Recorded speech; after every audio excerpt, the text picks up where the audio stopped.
Magandang araw mga kapulutan. Ngayong araw medyo hindi invento ang gagawin nating pulutan, bagkus copycat.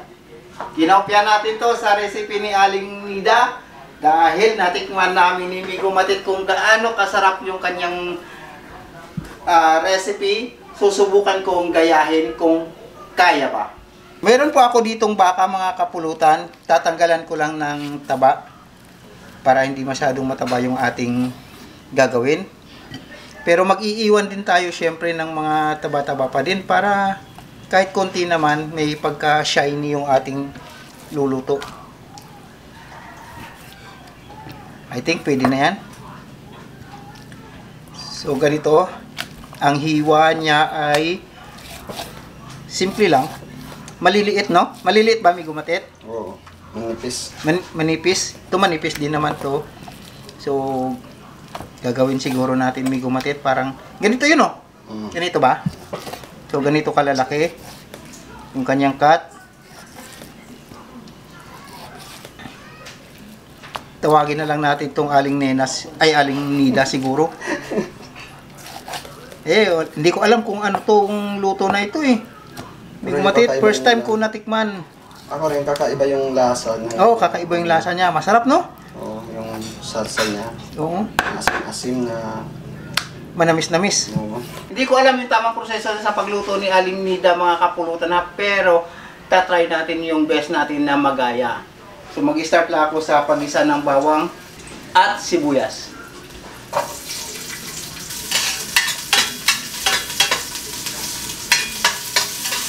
Ihulog ko na yung karne ng baka.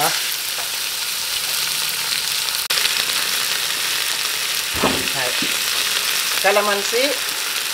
Ganito yung lasang nalalasahan ko nung kumain ako eh. May kalamansi.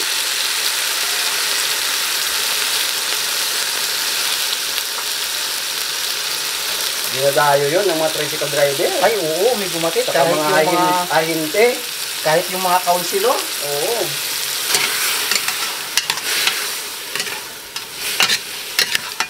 Ang asim. Asukal. Paminta. Medyo madami. Ayun lang. Toyo. Maglalagay din tayo ng tubig pampalambot po. Mga 1 oras sa pressure cooker. Maglalagay din tayo ng laurel pala bago natin takpan.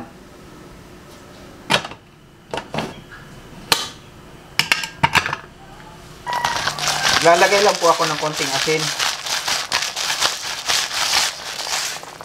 Kapulutan, 1 oras ko lang nilagay yon sa pressure cooker natin. Nilipat ko na dito sa ating kawali. Next na gagawin ko ay lalaputan ko na po siya gamit ng ating slurry. Paunti-unti lang, tansyahan lang.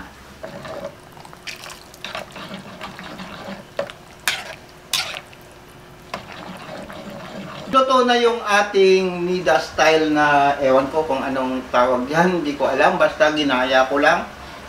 Tara, plating na tayo. Ito na yung ating nilutong menu ni Aling Nida. Hindi ko alam kung anong tawag dito, pero tawagin na lang natin siyang beef tamis anghang.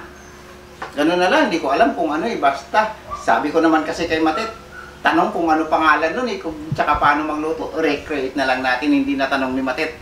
Tikiman time na! Tara! Mainit to, Migo Matit. Mainit. Wow naman yan. Rehydrate na. Kakainggit. Oo. Ang ingit ko. Bagong bahit yan eh.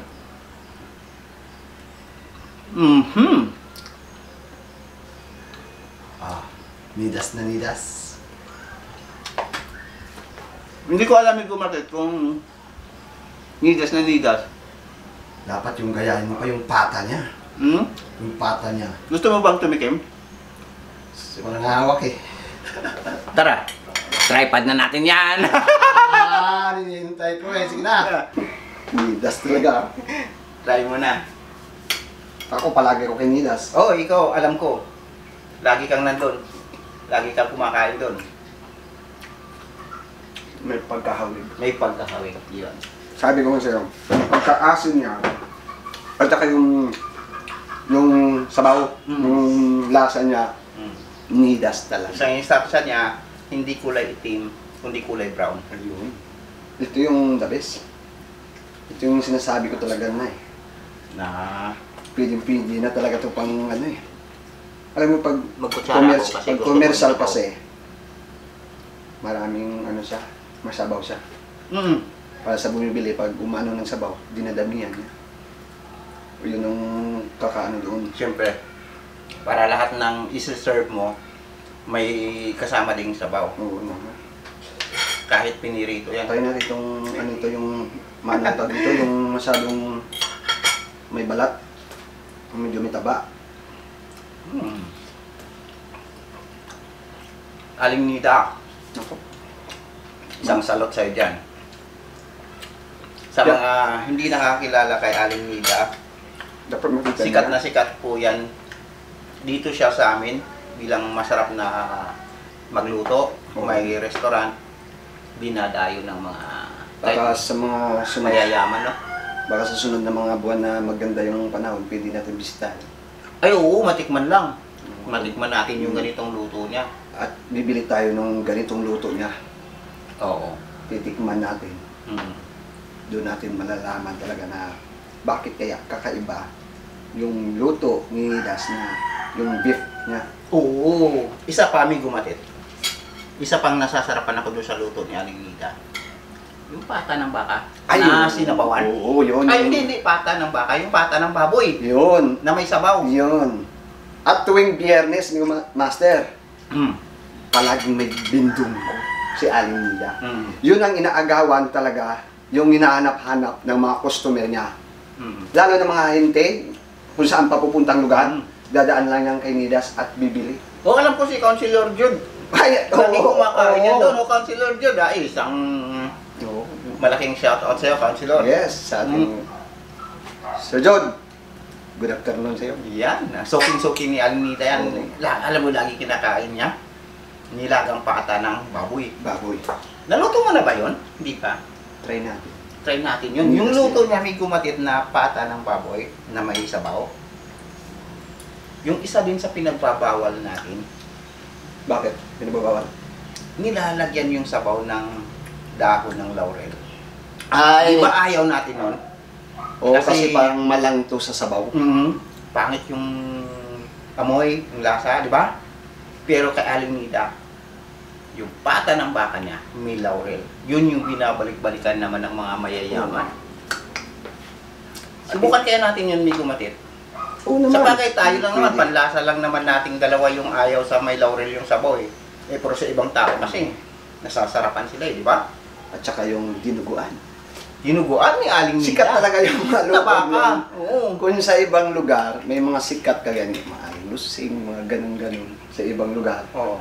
May mga, ano tawag dito, alias o may pangalan talaga ng mga tindahan. Sa amin naman, meron kami, Aling Nida. Aling Nidas. Cheers, Aling Nida. Bawal muna ako dyan eh. Hindi na ako nagiinom eh. Ha? Hindi na ako nagiinom. Hindi, tatagayin kita. Yan sa'yo. Tatry ko to. Suwabe lang yan. Hindi pa ako nakainom nito. Masarap Sa yan. buong buhay ko. Kasi nakita ko lang itong alak mo pero hindi ko inaano, tikman. Suwabe. Sa lalamunan. Wow. Stage side. Di ba talaga pag stage side yung alak mo? Oo. Marami pa tayong alak. Maraming salamat sa ating generous na sponsor na nagbigay din ng box natin, yung balikbayan box. Siya din yung bumili ng alak natin. Siyempre, kay ma'am, Thank you, madam. madam. Maraming Napakabait ni madam. Yes. Yan yung tao na hindi sumasawa sa pagtutulong. Oo. Kasi si ma'am, ano sa puso niya talaga yung pagtulong sa kapwa. Okay. Kuwang-kuwa. Quality. Shout out ko lang si ma'am at yung kanyang mga kasama. Cheers tayo, may gumatit para kay madam. Gusto mo? Pwede. Kuha ko dito ng baso. Ito. Ay, ito pala. Ay, cheers ko. Akala ko tatagayin ako. Cheers para kay madam.